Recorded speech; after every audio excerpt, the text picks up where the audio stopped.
दोस्तों अस्सलाम वालेकुम। गुलजार नदीम आपको यूट्यूब खताती चैनल में खुश आमदीद कहता है। दोस्तों आज मैं आपके सामने एक नया अंदाज, एक नई तर्ज के साथ हाजिर हूँ। ये आपके सामने मैं तस्मीया शरीफा को लिख रहा हूँ और मैं एक जिद्दत के साथ इस फ़न को मुतारिफ करवाना चाहता हूँ।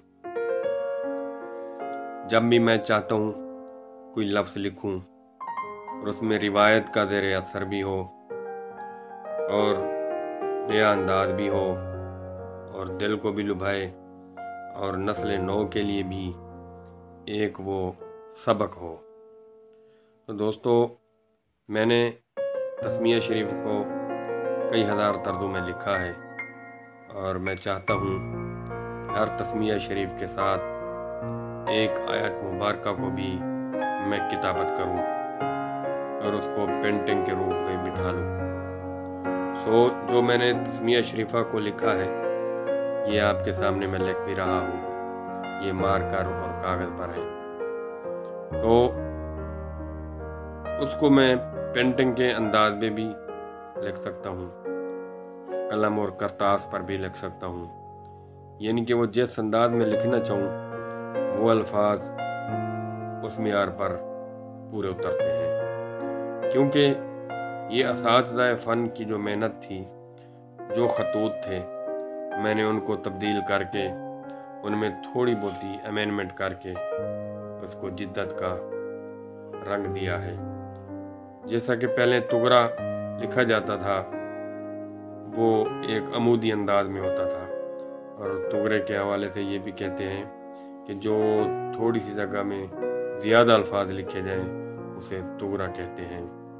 तो लिहाजा मैंने इस रिवायत को सामने रखते हुए इसमें जिद्दत पैदा की है कि गोल दायरे के जो ज़ावी हैं वो 360 ज़ावी हैं और इसको हर ज़ाविये में मैं लिखना चाहता हूँ और मुदव्वर अंदाज में भी, उफ़क़ी अंदाज में भी, अमूदी अंदाज में भी, क्योंकि ये अल्लाह अज़्ज़ व जल के जो नाम है, जो उसका कलाम है, उसकी तो मिसाल दुनिया की कोई चीज़ भी नहीं उसके मुकाबले में, ना ही उसकी कोई मिसाल मिल सकती है।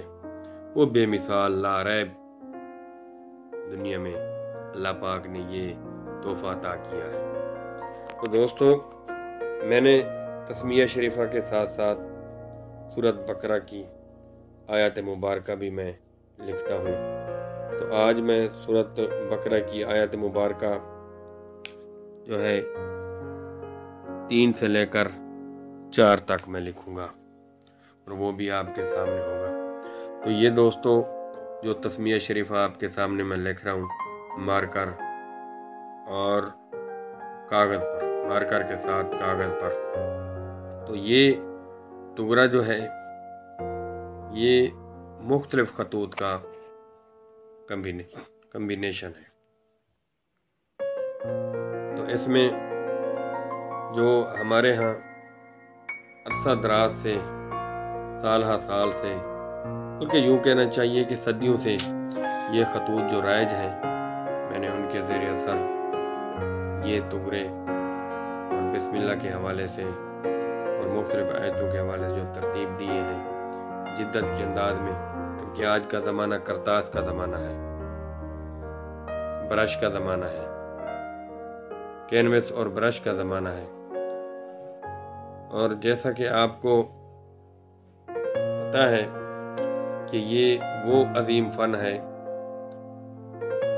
जिस पर कुरान करीम की मोहर तस्दीक सब्त है और मेरे प्यारे आका का भी फरमान है कि 10 मुसलमानों को पढ़ना और लिखना, इस हवाले से भी।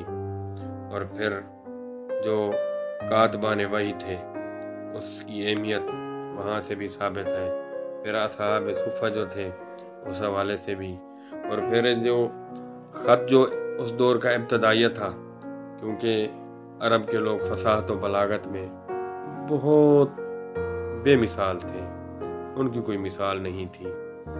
तो उस ज़माने में वहाँ जो ख़त मुरव्वज था वो हैरी और हुमेरी था। तो वो बग़ैर नुकात के, बग़ैर एराब के था। उसमें कोई तकल्लुफ़ात वाला मामला नहीं था, कोई उसमें बनाव सिंगार वाला सिलसिला नहीं था। फिर दीन इस्लाम, आफाकी दीन इस्लाम जो आया पूरी इंसानियत के लिए, और जब पूरी दुनिया में जब फैला और इसका नूर से के जलवे पूरी दुनिया मुस्तफ़ीद हुई, तो फिर साफ ज़ाहिर है जो कलाम अल्लाह ताला ने हमें अता किया, कुरान करीम इल्हामी किताब, उसको पढ़ने के हवाले से बड़ी दिक्कत होती थी। वो दिक्कत दूर करने के लिए फिर इस तर्ज तहरीर में तब्दीलियाँ की गई। वो इस अंदाज में कि इसको एराब वगैरह लगाए गए ताकि अरब व अजम वाले और इसको सही तरीके से जिस तरह अरब वाले पढ़ते हैं वैसे ही अजम वाले पढ़ सकें। तो दोस्तों, ये मैं जो आयत नंबर 3 से लेकर 4 तक मैं जो लिख रहा हूँ आपके सामने, ये वल्लज़ीना जो है, ये ख़त कूफ़ी करन अव्वल जो है, जिसे सैयदना अली अल-मुर्तज़ा ने हमेरी से कूफ़ा की निस्बत से इसको मुतारफ़ हुआ ये, और इसकी पहचान है ख़त कूफ़ी। और मोहतात अंदाज़े के मुताबिक इस कूफ़ी करन से लेकर अब तक जितनी भी जिद्दत आई है, और कूफ़ी के नाम से जो मुस्तकीम तर्ज में लिखा जाता है, सीधा मिस्तर अंदाज में लिखा जाता है, तो ये कम व बेश 4000 तर्ज़ें हैं इसकी। तो दोस्तों, आगे मैं जो आयत लिख रहा हूँ वो ख़त शिकस्ता में है। वो ख़त शिकस्ता जो ईरानियों ने तरतीब दिया था। ईरानियों ने इसे सहल बनाने के लिए, आम फहम बनाने के लिए इसे तरतीब दिया था। कुछ लोग तो ये कहते हैं कि ये नस्तालीक जो ख़त है, उर्दू जो ख़त है, इससे पहले का है। बाद ये कहते हैं कि लिखने में, पढ़ने में आसानी के लिए ख़त शिकस्ता तरतीब दिया गया, और फिर जो हमारे बरे सगीर में ख़त शिकस्ता आया वो नस्तालीक के ज़ेर असर था। लिहाजा मैं बरे सगीर वाला जो ख़त शिकस्ता है और बाद में जो बरे सगीर में जो ख़त शिकस्ता आया, इसको नस्तालीक के साथ मिलाकर जो लिखा गया सही अंदाज में ताकि साफ साफ पढ़ा जाए, तो इसे फिर शिकस्तालीक भी कहते हैं। शिकस्तालीक भी कहते हैं। ये आपके सामने जो मैं लिख रहा हूँ। और मुग़ल दौर में ये तर्ज तहरीर नाफिज रही और इसी शिकस्तालीक में वो लिखा करते थे। और फ़ारिस, ईरान में जो तर्ज थी वो ख़त तालीक और ख़त दीवानी से मिलती जुलती है, लेकिन उसमें ये है थोड़ा सा पढ़ने में दुश्वारी होती है। जो दाल, रा जो एक फ़र्दी हरूफ हैं, उनको इनके साथ जो है मदगम कर दिया जाता है, मिला दिया जाता है, तो आम फहम उसे पढ़ने में बहुत मुश्किलात का शिकार होता है और वो नहीं पढ़ सकता।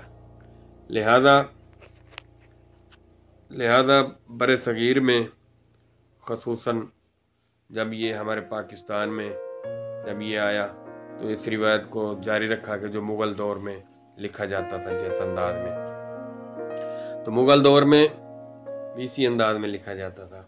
तो दोस्तों, मैंने ये आयत जो है पूरी ख़त्ते कूफ़ी से, करन से, ख़त्ते शिकस्ता और ख़त्ते कूफ़ी पर इख्तिताम मैंने किया है। तो लिहाजा ये आपको जिद्दत अच्छी लग रही होगी और आपको पसंद आई होगी। ये दोस्तों, मैं वक्तन फ़वक्तन जितनी भी आयत मुबारका हैं, मुख्तलिफ जो ख़तूत जो हैं हमारे यहाँ मुरव्वज थे, बाद में मतरूक हो गए, नई जिद्दत आती रही, लोग उसको अपनाते रहे। तो दोस्तों, गुलजार नदीम आपसे इजाज़त चाहता है और मेरे चैनल को सब्सक्राइब करते रहें اور کمنٹ سے نوازتے رہیے۔ اللہ حافظ۔